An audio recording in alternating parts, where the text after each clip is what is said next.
The southern winds continue to keep the water warm, and the inshore fishing is on fire in the bays and at the jetties. The topwater bite is still the thing to do both in fresh and salt water in the morning. So get ready, because it's time for the Texas Insider Fishing Report. Welcome to the Texas Insider Fishing Report. Presented by Yamaha. This is the Texas Insider Fishing Report, coming back from a very exciting weekend between Cinco de Mayo, Mother's Day, and the Derby. Plus, Rick, a ton of caught fish, but we're slowing it down this weekend with a little less on the agenda, but just as much, if not more, fishing. You're absolutely right. How about that Derby? The dude coming from behind. Such a fun-filled weekend. I always loved the underdog, man. Yep. I was always rooting for Charlie Brown instead of Snoopy. Well, there you go. That's Charlie Brown. All right. Well, we have our first guide ready to rock. But first, let's say hi to Dave Farrell and see what we have to look forward to at the workbench today. Snoopy? Yes, man, I usually put $100 on the long shot in the Kentucky Derby, and I didn't do it this time. Oh, man. What happened, Dave? I didn't even know what was going on, to tell you the truth. Oh. There's a lot going on. That's yeah, I the know. problem. I know. Or That's a blessing. Yes, sir. All right, let's jump right into the Upper Fresh region with Mike McFarland and see what Lake Fork, Lavon, and Welsh are blessing us with this week. Go for it, Mike. Hey, guys. Good to be here. Yeah, the largemouth bass on Lake Fork are still on fire. Water temperatures ranging main lake 70-74, backwater 74-80. Is generally stained, but the main lake has 1 to 2 foot visibility. Really cool here. We're still experiencing some shad spawn, so you can catch a few good ones early on top water if you want. Great way to start the day out. Walking baits, poppers, and the thread fin shad patterns are really your choice colors. You can't go wrong with a good old bone white. The bass are really finishing up the spawn, though, and they're beginning to show up in the pre-summer locations. Long main lake points, secondary points, shallow tree lines, road beds, shell beds. They're really good places to find these hungry fish, and we are catching them. Best baits right now are football jigs, big worms, and Carolina rigs. Your best choices is any color and brim, sunfish, or bluegill patterns. I'm also finding the fish the best fishing about 14 feet of water, with the afternoon evening bite being the best. Here, once again, is Bass Lady Brooke with 2 giant bass last week. The crappie, I'm telling you, crappie on Fork is just continuing all the time as well. Miss Terry Moon, she says right now that everything's pretty much post-spawn, checking tree lines and timber 15 to 25 feet of water on jigs and minnows, but she'll start checking shallow again in the middle of the month around the next full moon. There will be another wave of crappie coming to spawn. Here is a beautiful father and daughter day with a really nice crappie from Terry Moon. Nice. Perfect. All right, what else you got for us? Let's go. Water temps on Tawakoni, 74 degrees. It's 2 feet below full pool. The sand bass and hybrids are schooling under the birds at Tall Man and SRA. Slabs and swim baits, your best bet. Stripers, they finally showing up. Giant stripers. Alabama rigs and cane thumpers off main lake humps, 18 to 22 feet. Live bait is really slow for the stripers. They're really wanting the moving action baits. But we also got a few other things. You can catch the catfish in 2 feet of water on windblown points and pockets with the cut shad if you're really into the live bait. Here's a couple giant stripers from guide Matt Hartright. Nice. All right, well, tell us about the largemouth on Welsh, bud. Well, the largemouth on Welsh. Well, it sounds like we lost him, so I'll go ahead and tell you about the largemouth while we try to get him back on. He says, Lake Welsh, the warm water power plant lake with lots of matted hydrilla grass, frogs used early in the morning, late in the evenings with lots of fun and great way to catch them. I usually prefer a simple bullfrog colored pattern, but sometimes we'll choose black or low visibility days. The trick worm is fished with a Texas rig or wacky style on the edges of the heavy grass lines, can yield big numbers, 2 to 3 pounds of bass. The best color are watermelon candy and watermelon red. And remember to clean the hydrilla grass from your power poles and off of your trailer so that it doesn't get transported into another lake before you go to the next lake. Now, Lake Lavon with Casey Thorne, the crappie in 1 foot to 18 feet. 14 foot is probably the dominant depth. Minnows and jigs, 16th and 1/8 ounce colors don't really matter. the colors. The brush piles and the standing timber or submerged timber is going to work best. Then you have some black bass are slow on Levon right now, but they are being a few caught on crankbaits and jigs and 1 to 5 foot in the mornings with chartreuse and white spinner baits until about 8:30 in the morning. Then switch to crankbaits 3 to 15 foot depths. Then the sunfish 12 to 20 foot on brush piles, earthworms, and pieces of cut shad or cut up minnows and 2 to 4 pound line. Catfish 2 to 4 14 foot early in the morning when the shads are running the banks and spawning. Cut the bait under the cork and then use some stink bait is going to produce the big eaters. The trophy fish are up in the timber at 3 to 10 foot. Use cut carp or shad for them. And then there's some white bass also.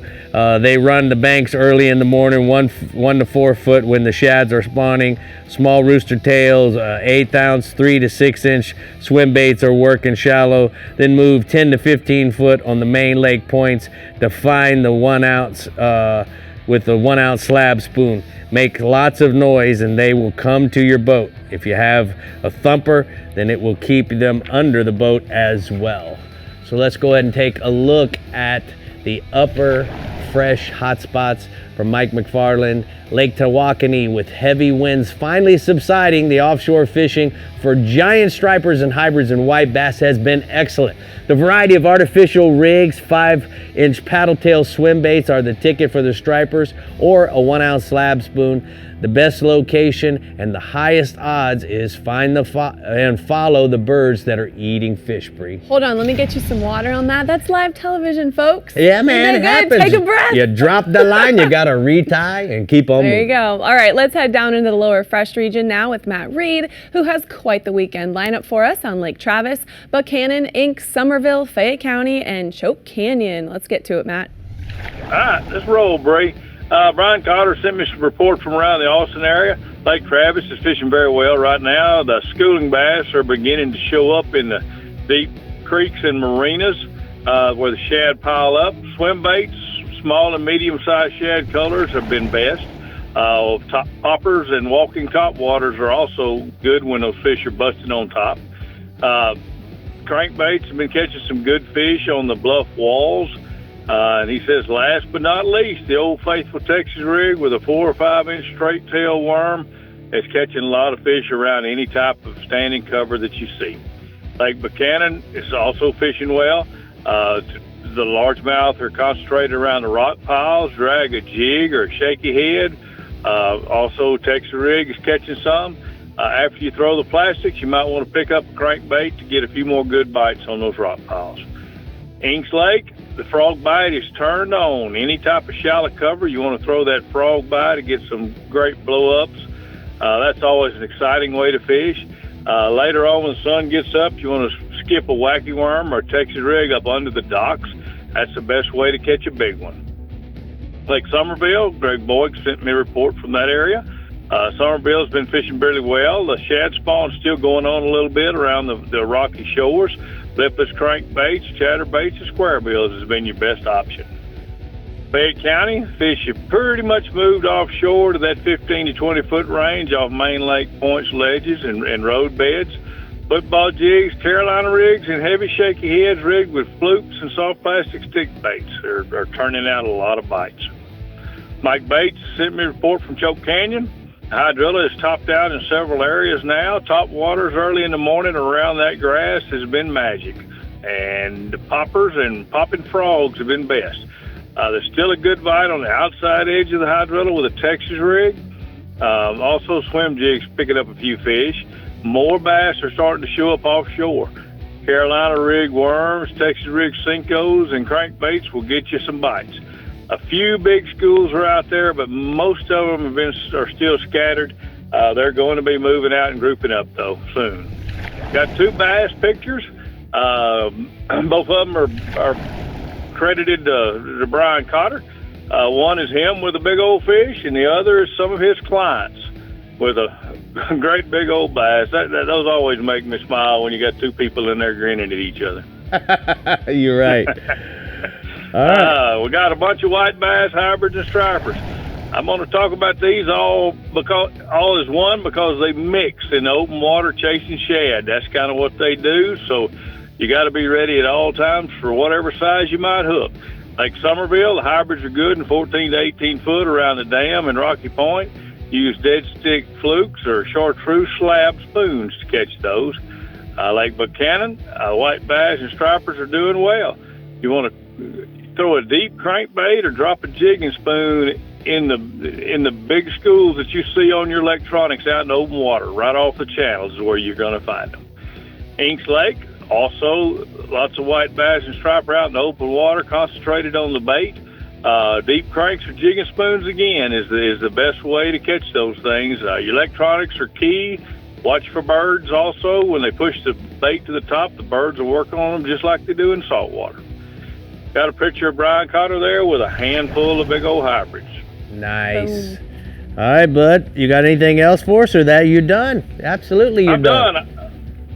I'm done. All right. Well, we appreciate your hard work, and we're going to talk to you soon. We'll be down in your region this week, and we're excited to be down south in the beautiful state of Texas. Lake Travis is the Fiber Tech. Lower fresh hotspots and largemouth bass are biting a bunch of different ways. Check the marinas and deep creeks and the schooling bass early. They are biting smaller swim baits best. The top waters are beginning to work on the bluff walls, and also Texas rig smaller worms will catch a bunch. So get out there and have some fun, Brie. Have some fun, that's what it's all about. All right, the lower coast region is coming at us next, but first get excited because Dave is bringing you some rigs and techniques you know how at the workbench. Dave. Yeah, we're going to talk about how to build a bunch of different bottom rigs today. We got some chicken rigs and Jupiter rigs and knocker rigs and fish finder rigs, a lot of different rigs and some techniques. And get riggy with it. We'll be back.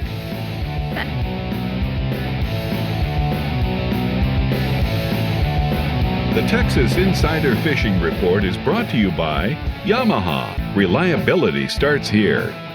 Fenwick. Feel everything. Bahio Sunglasses, blue light blocking, radically clear lenses. Garmin, plot your paradise. Fibertex, leaders in fiberglass fabrication and repair. Sportsman's Adventures, fishing for adventure. Berkeley, your fish, our science. And Skeeter Performance Fishing Boats, eat, sleep, fish.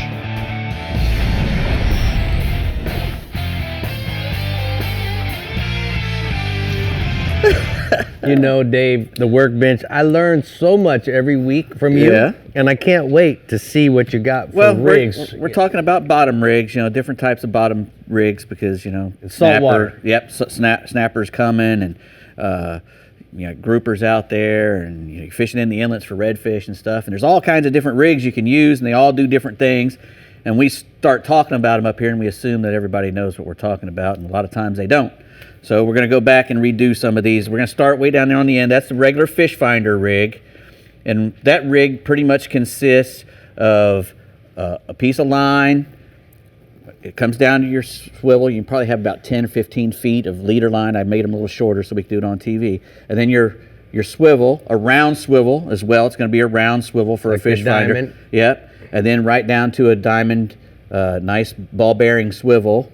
And then another 4 or 5 feet to your hook. And that's a fish finder rig. And it's called a fish finder rig because once you get it to the bottom, you can put it in free spool and have this thing going and letting the fish go for a little while. Right. Let the bait find the fish. And the cool part is that this can, with live bait, can be up here. Correct. And he's fighting the weight, anchoring him to the bottom. Right. If you're going to use a live bait, you want to make sure you use hook him through the nose, make him real streamlined. If you're going to be using this rig, you want your baits to be streamlined. It's not really good for a cut bait, unless you trim it and make it so it doesn't, because it'll spiral up and get around your main line if you're not careful. That's a nice big eagle claw circle hook.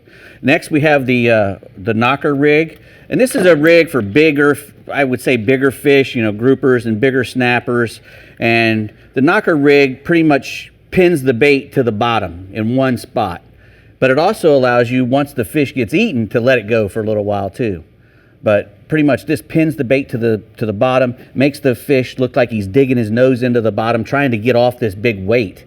And he's really struggling, and that draws fish to him to get pounded on. Now I put a little bead in there If you get really nice weights, brand new weights, you don't have to really do that. If you have a problem with your weights getting a little rough on the entrances, you can get a little file and soften them up.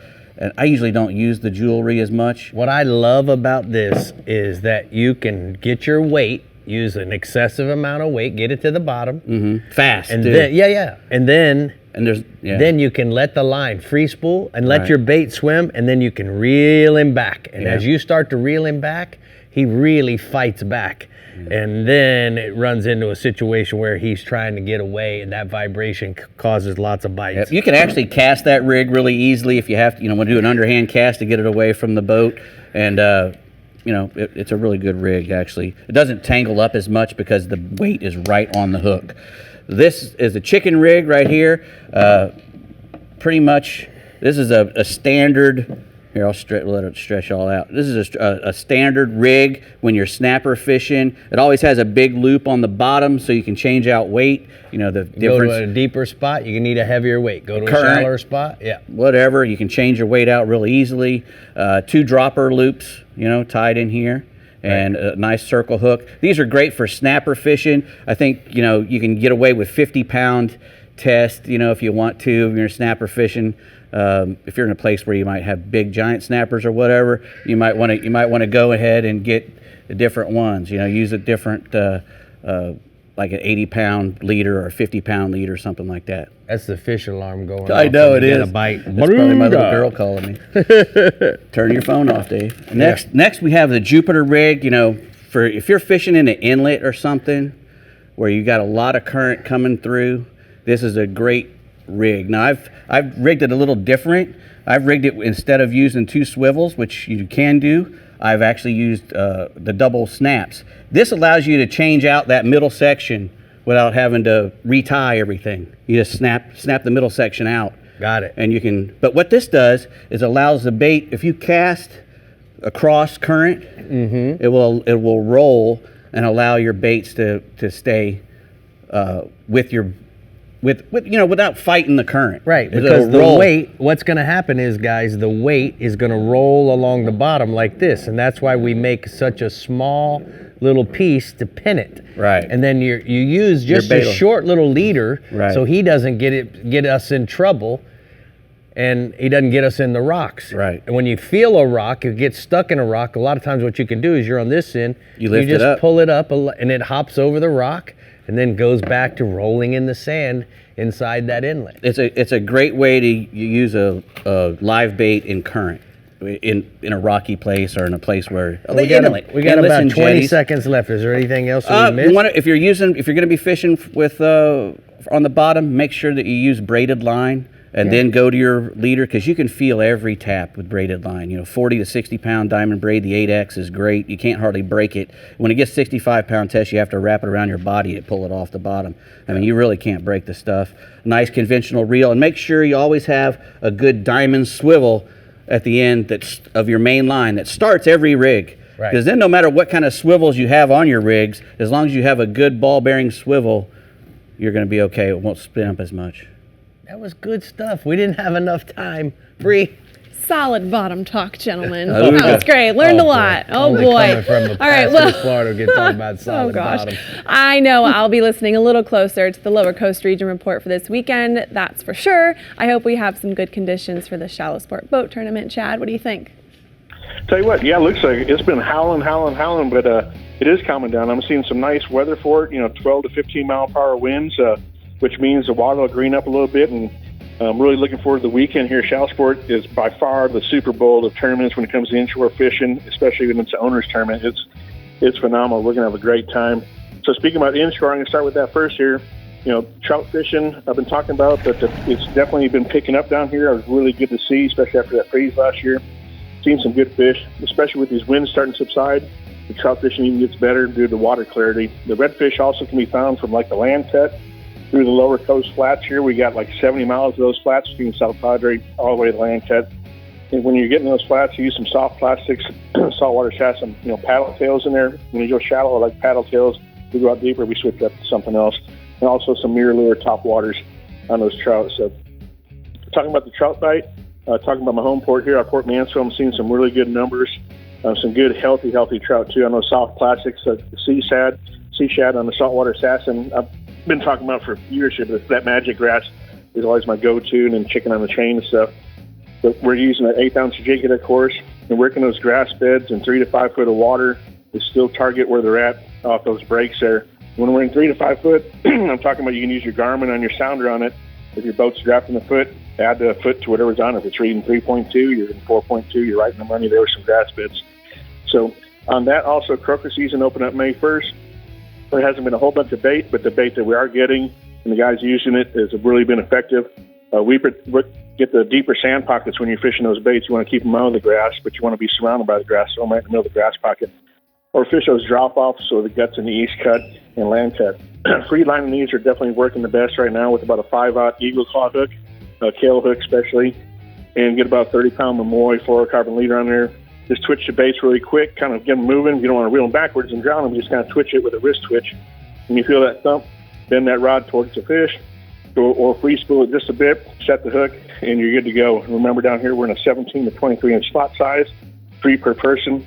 Like I said, the fish are really, really good and healthy, which is great to see. Moving to redfish, they're in some good numbers in the flats, some of the north land cut, through the sunken spoils, all the way from the east side there. Up shallow really early, try some Mirror Lure Top Dog Junior or a Gold Spoon works to get up in there. Look for bait movement or redfish pushing wakes if you get some calmer conditions there. Or head out deeper as the day goes on. So about like 9, 10 in the morning, those fish won't be up in the flats. They're going to probably follow that bait off into that mid-thigh or waist-deep water. If you're trying any bait, try some cut mullet on the bottom in potholes or off the drop-offs. And live croaker also work well for the trout and the redfish, of course. So redfish will actually eat those also. Moving over to offshore, state water snapper bite's been really, really, really good. So we finally got to sneak out here recently. And out deeper, amberjack season's open now. So if you want to hit some of those guys, look for 150 foot of water out deeper for a rule of thumb on that. The state water snapper bite, it's good from 40 to 90 foot of water. Watercolor's improved a bunch, and the current hasn't been as bad, so we're back down to using some eagle claw trocard jigs, getting down to that 1 to 3 ounce range with a fish bite strip attached to it. On that strip, sometimes get a scissor and cut right through it, just get a little tail action going. Drop them through the water column, try for some suspended fish there, or go straight to the bottom and work that lower part of the 10-foot column in the bottom, work that up and down right through there. For a good combo, and it's really priced and expensive, we use them for the charters all the time. You get like a 10, 20 wide warfare combo. These things are tough, and they work great for snapper all the way up to 20 pounds plus. And they hold plenty of line also. We're putting 30-pound Mamoy mono actually on them for the state water snapper. Got a picture of a solid 16-pound snapper we caught there last week. Nice. It's a good solid fish, good state water fish. So moving to amberjack, these guys, if you guys are looking for some reef donkeys, they're here, and then head up deeper. Like I said, rule of thumb, start about 150 foot of water out deeper. Several ways to target these fish, but definitely use your Garmin, locate them in that middle of the water column, and then get some heavier eagle claw trocard jigs along with those bigger fish bites attached. Drop it down to where they're at. On this, I like using about a 6500 spin fisher pin. You can put that blue carnage jigging rod on there and get right down there and rip that thing right through where they're hitting. You'll feel them hit and thump. When you get on there, hold on, and they're going to take you down and up. And in the water column, you'll have a lot of fun doing that stuff. All right, Chad, you did good. I appreciate your hard work. We'll see you soon. Real soon. And we're going to go and take a look at the shallow sports boat hotspots from the lower coast region. Chad says that inshore, out of Port Mansfield, the trout bite is very good with live croakers and saltwater assassin sea shads. There's good numbers of redfish also on the flats and in the north land cut. And then offshore, state water snapper bite is good and amberjack season is open, so try structures out deep from 150 to 300 feet of water. All right, well, we're moving on. The 28th annual Skeeter Owners Tournament at Lake Fork is coming up June 9th through the 12th. Thousands of Skeeter owners travel to celebrate the world's first bass and fish for their chance to win up to $200,000 in cash and prizes. Go to skeeterboats.com to register and for more information. That's not bad. Nope. All right, we're meeting in the middle for the Garmin Middle Coast and Startron Middle Fresh Region reports. Coming to you next on the Texas Insider Fishing Report. And remember to keep up with everything fishing in Texas. Make sure to head on over to our website, like us on Facebook, follow us on Twitter and Instagram, and to see new fishing adventures along with reports, Subscribe to our YouTube channel, Captain Rick Murphy. See you soon. Yeah, baby. Say it. Come on. Say my name. The Texas Insider Fishing Report is brought to you by Bass Assassin and Saltwater Assassin, the best lures, period. Island Lures, Tournament Tackle. Rodan, set it, forget it, catch more fish. Sirius XM Marine, weather, fish mapping, entertainment. Shallow Sport, Berkeley, your fish, our science. Murphy's Law Sport Fishing. Book your trip today at murphyslawsportfishing.com. And Penn, let the battle begin.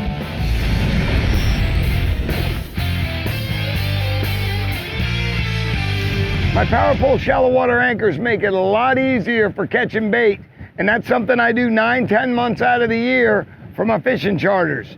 First thing I like to do is observe which way the wind's coming from before I set the boat up and put my power poles down to catch bait. I use my power pole to anchor the boat up current from the flat or the drop-off edge where the bait is holding. I start throwing a little bit of chum out to bring the bait in close to the boat. Power pole holds me in position the entire time I'm doing this. It's even easy to throw the net off the back of the boat because the power pole anchors are down and out of the way when I deploy them. Best part is when I'm done, I can rinse the boat off, raise the power pole anchors, and move on. You know, before power pole, I used to have to drag a muddy anchor rope, chain, and anchor into the boat. Not anymore. Power pole, swift, silent, secure. And that's your power pole tip. Power pole. Good old Jeffrey Page. Yes, he's the best, man. He is. I remember when I was throwing a casting off his boat. I remember when that prop was brand new too, before that power pole tip. I know, I see what happened to it, all the mud coming up and shit. Memories. All right, Captain Bink Grimes has a detailed report for us in the Garmin Middle Coast region. So let's get him on the line and see what the story is for the weekend. Hey, Bink. What's going on? Hey, that summer pattern for trout is developing with afternoon highs in the 90s. It's been pretty hot here. There's a lot of wading going on.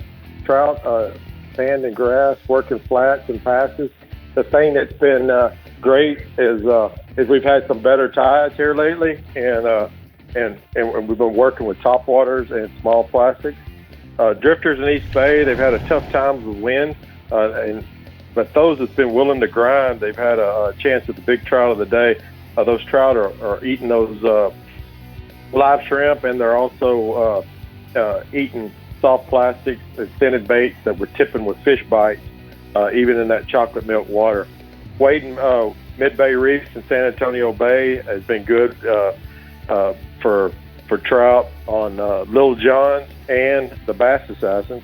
Drifters in East Bay have had have done kind of the same way. It's kind of the same deal we're doing in San Antonio Bay and in East Matagorda Bay. You're on those reefs, you're working the edges of those reefs, and it's waiting on the tide to bring those trout to those reefs.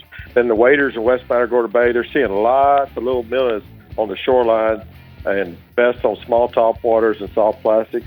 Then the waders in Port O'Connor, they've been working the flats adjacent to Fort Pascoval.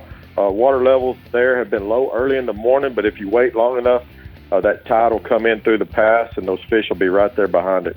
In Rockport and Port Aransas, Mud Island, and Super Flats have been good for trout on small rapalas, and then the humps and around St. Joe Island has been good on those Jaywalker baits, those good Berkeley topwater baits that we've been working. That photo there, that's a nice trout we found in East Matagorda Bay. We're asking, a lot of people are doing what's right. They're releasing those big trout. They're taking care of those big trout and trying to let our fishery recover from the big freeze. Redfish in Matagorda, our Michael Roth, he's been saving those windy days with redfish and the back sloughs and bows. Been working Maverick Bow, Hidden Bow, Greens Island, and Pylon Slough. In Freeport, Port O'Connor, Port Aransas, and the Matagorda jetties are all holding redfish. The tough thing is we've been having tough winds, so it's been tough to get out there on them. But this forecast this weekend says we're going to have lighter winds, and man, we're looking forward to get out there that green water by the rock. Captain Kendall Kersey's been working the tip of the Matagorda jetty for redfish on crankbaits in 8 to 12 foot of water. Then bay anglers around Rockport and Port Aransas are working the holes and deep guts with the low tides. They've been fishing the afternoon until dark, letting that tide come in and letting those redfish move along that shallows, and they're just kind of waiting on them, seeing herds of redfish come and casting in front of them. Offshore, it's been a hit or miss offshore with our winds busting 25 knots. Matagorda, at nighttime sword action, has cranked up. The pattern's been drifting the hilltops and domes during the day. Most of the fish have been in the 100-plus range, about 80 miles out. There's also a lot of yellowfins out there around the floating platforms at 110 to 120 miles out. In Port Aransas, there's been a lot of state snapper out of Woody's and the Dolphin Dock. Wahoo and amberjacks are starting to show up as well. Water temps this week out on the big pond got to about 82 to 83 degrees.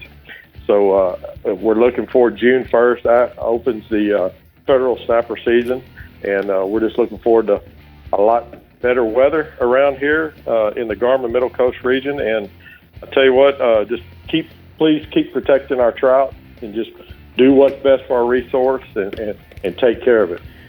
Sounds like some good advice from the pitcher. Looks like it's working, Bink. Thank you so much. We're going to go ahead and take a look at the mirror lure hotspots from the Middle Coast region. He says inshore trout are good in Rockport, while wading sands and grass on the top waters, soft plastics as well.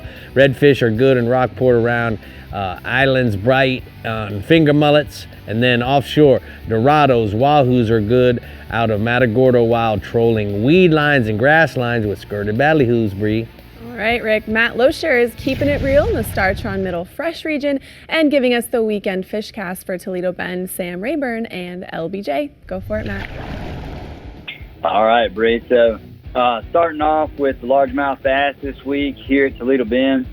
They really haven't changed their pattern much over the past couple of weeks. You know, we've had some pretty good weather lately in the Middle Fresh region. It has been a little windy, but thankfully it's been a south wind, so that's usually better than the north. So, you know, we've been able to do a lot of great fishing lately. It's been pretty awesome. So, we're getting into that early summer pattern. Here on Toledo Bend, the water level has come up some from recent rain, but the water's still fairly clear in most areas. And the temperature is a little warmer now. It's kind of hanging out in the mid-70s. I've seen it up around 80 a time or two on some hot afternoons, but it's basically hanging around that mid-70 range. There's a lot of fish hanging in about 10 to 20 foot of water, just outside the spawning areas, and those first areas that they come to when they leave out start getting out deeper. A soft plastic worm like the Bass Assassin Tap Out in red bug color have been the best lately for that depth. And I've also seen a few fish out schooling in that depth. So make sure you have those top water walking baits handy like that Jaywalker. Then there's also shallow bites still lingering around, but it's sort of a needle in a haystack. We've got a lot of guys that are catching fish up shallow, but they're covering a lot of water to do it. It's just not happening everywhere. The fish are stacked up in real specific spots where the shad are spawning, and they have the right depth and the right cover around, maybe a little ditch to get in, so they have some depth to get in throughout the day when it gets warmed up. Swim baits with bladed hooks are a great way to catch them right now, with a little willow blade on there, as well as pitching that little tapper worm or the little skunk ape by Bass Assassin. Those are both great shad spawn baits because they have that small shad profile. I like those in the Houdini color or the Hunch Punch colors for that because it matches those shad really well. Now moving over to Sam Rayburn, basically the same pattern again this week as well. Not much has changed. The lake's warmed up slightly and it's still on a slight rise also. White frogs are a go-to up shallow, and as well as swim baits around the shallow grass and bushes. Then the deeper bite is out on the points and the flats, just out from the spawning areas and about 10 to 20 foot of water. Out there, Texas rigs, Carolina rigs, and crankbaits are all good. Now heading on down southwest, Jared Poole with Hill Country Hammer Guide Service filled me in on LBJ, and he reports that the water temp down there is climbing up to 80 degrees throughout the day, and the fish are really busting topwater baits good. They're hitting them early in the mornings and late in the evening. It's not much of a midday deal. They said during the middle of the day, they're switching over to wacky rigs and stick worms to kind of keep that bite going. But when the shallow bite's on, you want to be throwing the frogs and the buzzbaits around the water willow and the lily pad. And Jared sent me a photo of a real nice big post-spawn bass there. You can tell that fish is spawned out. It's super skinny, but it's obviously feeding because it's biting the topwater baits. So it's a good time to be out there throwing those topwater baits. You can catch some big fish like that are feeding back up after finishing up spawning. Now, switching over to the crappie for a minute, Toledo Bend has been really hot for the crappie. All of our guides here at Living the Dream Guide Service are catching big numbers every day. The wind is beating us up a little bit, but we have managed some great catches anyway. The fish are hanging in about 15 to 30 foot of water around timber and around the bridge pilings. The jig bite is still great. The fish are really aggressive right now. The panfish assassin tiny shad is just slaying them. My best two colors lately have been the monkey milk with the chartreuse tail, and then the pumpkin seed shad is also really good. I'm putting that on a 16th ounce or a 32nd ounce jig head and just letting it slowly fall down into those schools of crappie, and they're tearing it up. Live minnows will do the trick as well, but that jig bite to me is just a little better right now, and it's a ton of fun casting that jig out there and having those crappie thump it. And I got a photo for you of a nice table full of crappie. Some of my clients caught with me recently. We had a real good day that day. Well, Now, that looks like that also might Sam lead into a Rayburn, good night, don't you think, Brie? Yep. Go ahead, Matt. Crappie are moving out towards deeper water over at Sam Rayburn as well. So you can look for that same kind of pattern over there around the creek channels in about 15 to 30 foot.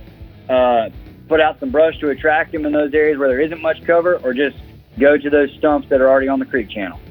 And then lastly, Jared Poole also let me know that the white bass are biting on LBJ, 35 to 40 foot of water, vertical jigging. All right, bud. Well, thank you so much. I didn't mean to interrupt you on that. I do agree with that big bass picture that you had. That tail was all beat up from her fanning the bed, so there's a clear sign she's done.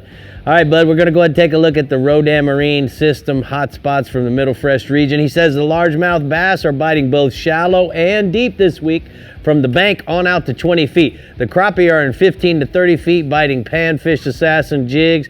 White bass are in 35 to 40 feet on LBJ being caught vertical jig. Can you imagine that you're fishing for crappies and white bass in 40 feet of water? That's like what we do in the offshore arena, 40 feet. And when you catch them, it's good. Oh, it's so good. come on. It does lead into a good night, by the way. Yeah. All right, stay hooked. We've got some exciting things coming your way, including the Fish Bites Upper Coast Region Report, and of course, Dave Farrell at the Workbench showing off some shiny new products. Yeah, do they care about football in Texas? They do, don't they? Oh, We're talking boy, about some here we football. go. We done started open up a We can got of- some really cool line from Diamond. Let you show who your favorite football team is.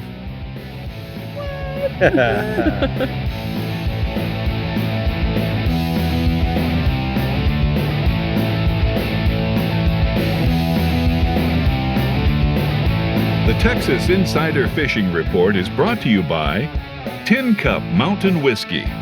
Turn on the bite anytime. Tie on a Miralure. Abu Garcia, Fish to Win. Ameritrail, load, launch, relax. Fenwick, feel everything.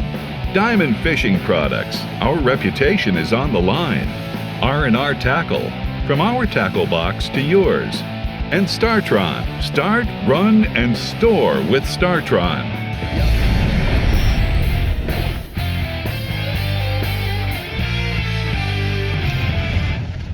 Well, it's time for the new products here, Dave, and looks like we got a plethora of different Yeah, we got a lot of different stuff.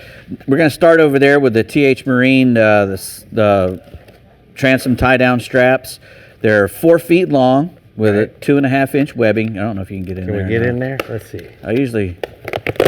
There you go. Woo! And there they go.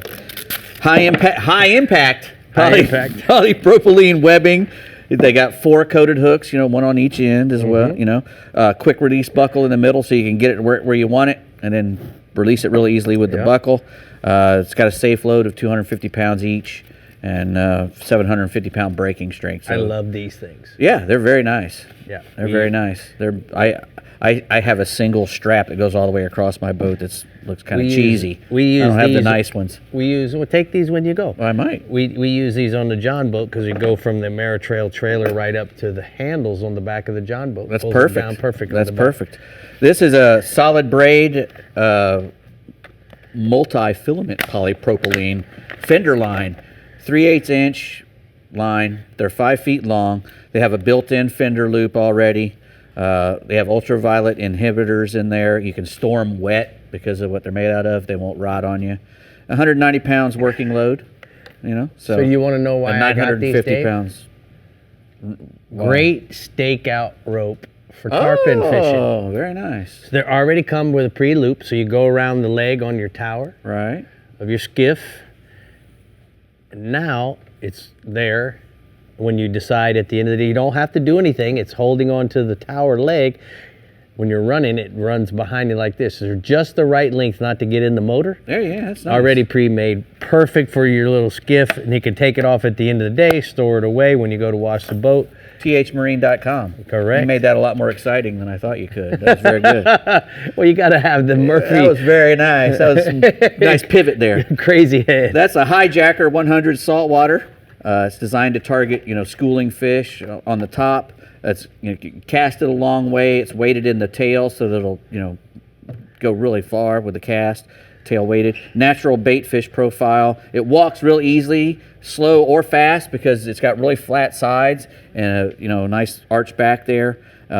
Gives a lot of flash and splash. Upgraded 3X Fusion 19 hooks so they don't. They're not going to rust or corrode on you. That Fusion Snap 19 ring stuff. in the nose so you get that more of the action. Correct. And they're 2/3 of an ounce, and they're 4 inches, and they come in 10 different colors. So let me tell you why I like this also, Dave. You see how it has a little flat surface here under the chin? Uh-huh. It actually gives me a little bloop, Right, like a little popping cork as it's walking the dog. Very nice. Because it's a flatted surface, and it sits in the water like this, and when you pop it, it goes down like that with a little gurgle. Well, it's a lot easier to use, too. All right. Next, we have from Diamond Products, we have the Yardline Collegiate Series. I don't know which one to pick up for I our know. friends in Texas. I know, I feel bad. It's 2 colors, 8X solid braid, color change every 50 feet. So this is great for bottom fishing. You can figure out, or even trolling even. You can troll and figure out, if you like to troll with braid, you can figure out exactly how far out your baits are and tell the guy, let it out to the second purple or third purple or whatever, and you're in the spot. So you can do that. They come in 300-yard spools or 1,500-yard spools, and from 10-pound all the way up to 80-pound. And so I think, guys, now, if you really don't like these colors, because the Texas, there's no A&M here. No. Or any Longhorns here. But what you can do is send us an email fussing about it, and I bet you I can get Diamond to make it in the Aggie colors. Blue and orange, red and white, and purple and yellow right now. Go to Diamond Fishing and find that. Last, we got an Alabama rig here. This is the new Flash Mob Junior from Yum, and it's an Alabama rig. It's got 5 little swim baits on there, 1/8-ounce jig heads, little 3/0 hooks there. Pretty steady hook. Nice willow blade in front of each one. Yeah. I like it. Yeah, you throw that out there. Now with all the shad, the way they're schooling up, this is a perfect shad, a shad schooling bait. Yes. You're throwing out there and just reel that thing back to you. So I wonder how many white bass we can catch on one 5 at a Alabama time. rig. You think? I think you could. We're going to have to be using some of this heavy-duty Diamond braid. Right. Yep. You can go to academy.com and find those. All right. And so are you doing something with those pliers? No, or did these that are mine. It just threw me off. Yeah, I'm sorry. That's These are all my right. pliers. Hey. I had to use them to cut some line. Good job over here tonight. a The lot of rigs cool and stuff. techniques. I really enjoyed the segment with all the different rigs. And in a few weeks, we're going to have the bait segment. Now we've taught people about the rigs. We'll show them which baits to use on those different rigs. So don't get rid of those. Well, I won't. No, don't, All right. because you can also use it for shad babies in their crib. Okay. What? Well, we'll find out about that in the commercial. As a mobiles, look for their Oh, crib. she's talking about this. Oh, that. I thought we were talking about knocker I- rigs. Dropping them in on the baby's All right, head. never knocking mind. them out. Never mind. All right, well, boy. I'm just going to get to the point and say we've got That's some good. big old fish coming out of the Fish Bites Upper Coast region, and Captain Carl Weston needs to tell us how we can go get them. Go for it, Carl. Well, Bree, we've been fishing out the Galveston jetties lately for bull reds, and it's really been the go-to spot all year. Depending on the wind direction, also many days this area is protected from the waves and makes for a really fun fishing day. You know, with all the wind we've had, it's something we need to bring up and talk about. But a lot of the anglers in this area have chose to drop the anchor near the jetty's mouth and simply throw out a chum bag. They're free-lining live shad that they're catching in a cast net, so it's very economical. You're not going that far.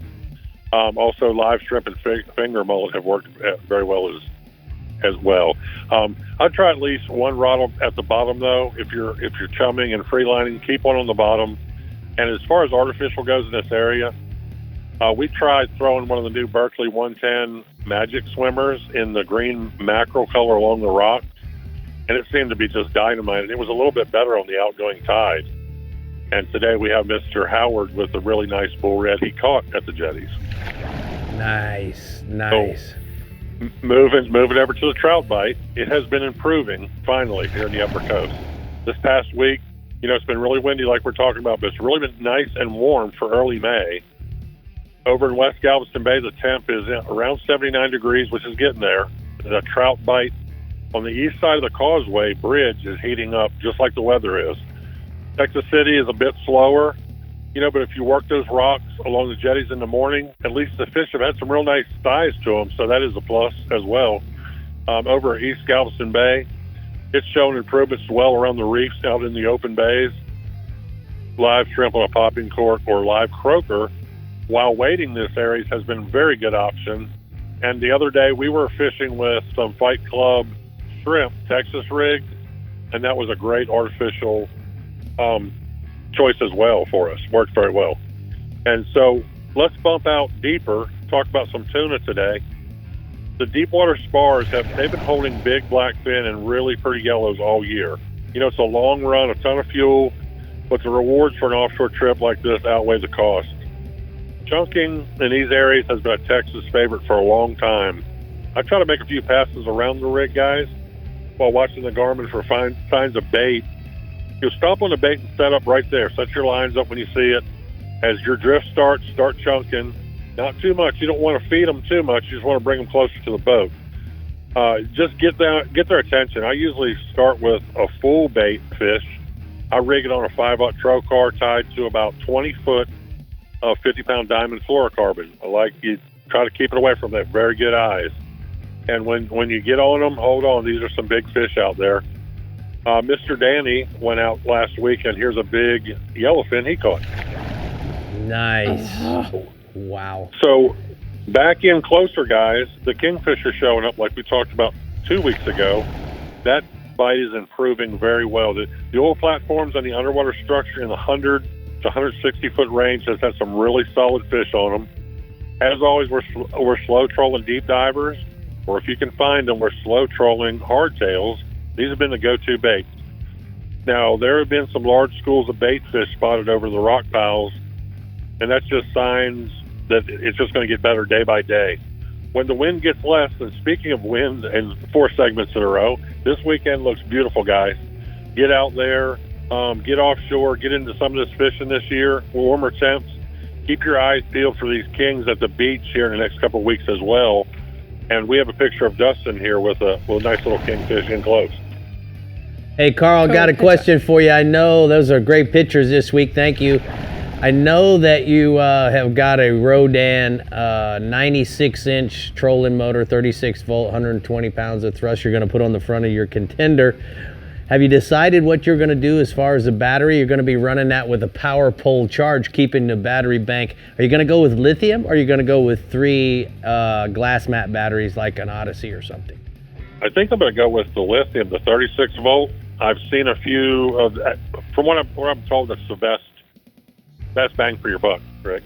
Okay, well, you're going to spend the buck to get the lithium, so I didn't know if you're going to run, you're going to get the bang because of the buck, But anyway, give Natasha our love. We appreciate all your hard work this week. We're going to go ahead and take a look at the R&R tackle hotspots from the Upper Coast region.